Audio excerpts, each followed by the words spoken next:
Viernes 30 de julio, soy el padre Matías Bailet, misionero en Tenerife, en el monasterio Nuestra Señora del Socorro. Nos toca reflexionar sobre el Evangelio de San Mateo. Fue a su ciudad y se puso a enseñar en su sinagoga. La gente decía admirada: ¿de dónde saca esta sabiduría y esos milagros? ¿No es el hijo del carpintero? ¿No es su madre María y sus hermanos Santiago, José, Simón y Judas? ¿No viven aquí todas sus hermanas? Entonces, ¿de dónde saca todo esto? Y se escandalizaban a causa de él. Jesús les dijo: solo en su tierra y en su casa desprecian a un profeta. Y no hizo allí muchos milagros por falta de su fe. Palabra del Señor. Gloria a ti, Señor Jesús. Queridos hermanos, es conocido por nosotros los distintos acontecimientos que nos traen el Evangelio, en donde la fe fue motivo de sanación para muchos. El paralítico que lo descienden desde el techo, la mujer que padecía de flujos de sangre, que decía con solo tocar el manto de nuestro Señor quedaría curada después de tanto tiempo de haber frecuentado médicos. Pero hoy nos enfrentamos a la incredulidad. ¿De dónde le viene todo esto?, preguntaban sus propios paisanos. Reconocían sus milagros, reconocían su sabiduría. Dice: ¿y qué sabiduría es esta? ¿Y estos milagros que hacen sus manos? Pero, dice el Evangelio, se escandalizaban a causa de él. El Catecismo de la Iglesia Católica se pregunta qué es la incredulidad. Y va a responder en el número 2089. La incredulidad es el menosprecio de la verdad revelada o el rechazo voluntario a prestarle sentimiento.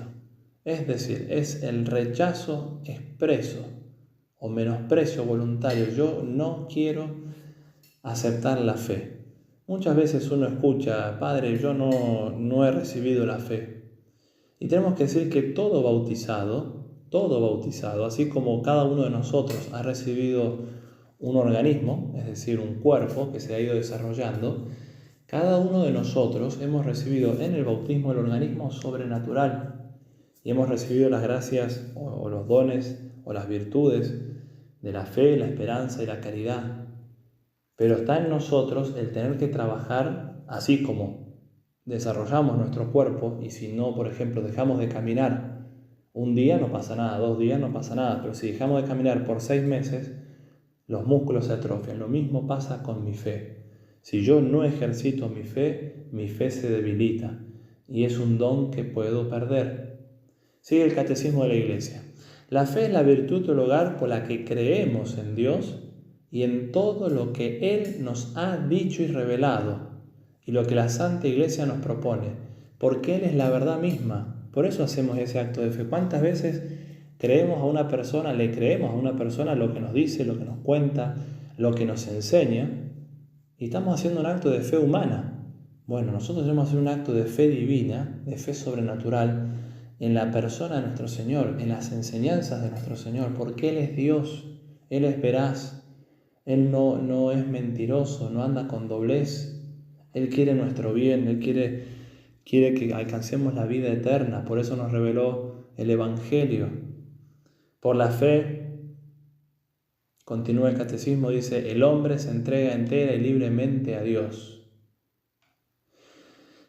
Y continuando con el Catecismo, en el 1815, el Catecismo va a decir: el don de la fe permanece. Fíjense lo que dice, ¿no?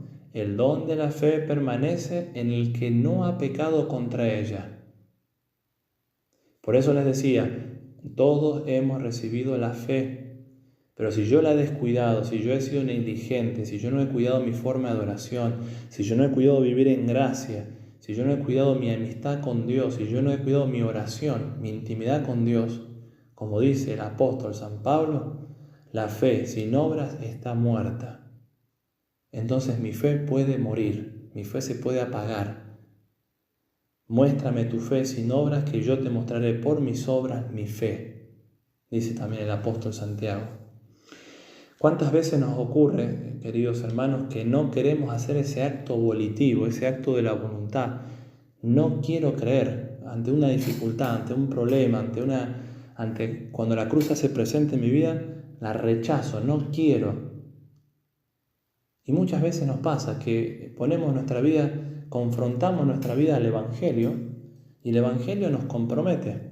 Entonces no quiero hacer ese acto volitivo de creer porque me compromete y me saca de mi comodidad. Estoy tan cómodo en mi casa, estoy tan cómodo con el móvil en la mano, estoy tan cómodo en la televisión, con las series o lo que fuere. La fe es exigente, nos exige vivir los mandamientos y los consejos evangélicos. ¿Pero por qué nos los exige? Porque hay verdadera vida. Uno tiene que saber que en el pecado no hay vida. Uno pierde su libertad, pierde la verdadera vida, la vida sobrenatural, la vida de la gracia, y puede poner en riesgo la vida eterna. O simplemente cuántas veces no queremos doblegar nuestra inteligencia ante el misterio. Cuán limitada es nuestra razón, cuán limitada es nuestra capacidad intelectual. ¿Qué Dios sería Dios si nosotros con una capacidad tan limitada pudiésemos entender a Dios? Queridos hermanos, la fe implica riesgos. Como diría el Padre Hurtado, la fe implica arriesgarnos cada día por la vida eterna. Arriesgarse significa correr un riesgo. Es la falta total de seguridad. Jesucristo enseñó, el que quiera salvarse tiene que arriesgarse, porque el que pierda su vida la hallará, pero el que busque hallar su vida la perderá. No hay riesgo cuando no hay temor, cuando no hay incertidumbre, cuando no hay ansiedad, y muchas veces el misterio y la fe nos encierran incluso hasta en el miedo. Pero uno tiene que hacer ese acto de voluntad, de acto volitivo, ese acto de confianza en Dios, de abandonarse en las manos de Jesús. En esto, continúa el Padre Hurtado, consiste la excelencia y la nobleza de la fe, que la señala entre las otras virtudes, porque supone la grandeza de un corazón que se arriesga. Y cita la carta a los Hebreos: la fe es la firme seguridad de lo que esperamos, la convicción de lo que no vemos. Es por eso que la fe es hacer presente lo que no vemos, obrar por la sola esperanza, de esperar la vida eterna, de esperar en las palabras de Jesús, de esperar lo que esperamos sin poseerlo todavía, porque si no, no sería ni fe ni esperanza. Implica la fe el arriesgarlo todo para alcanzar el todo con mayúscula. Queridos hermanos, pidámosle hoy a la Santísima Virgen María que nos ayude a crecer, a conocer más, a amarla más y crecer más en nuestra fe. Que la Virgen nos bendiga.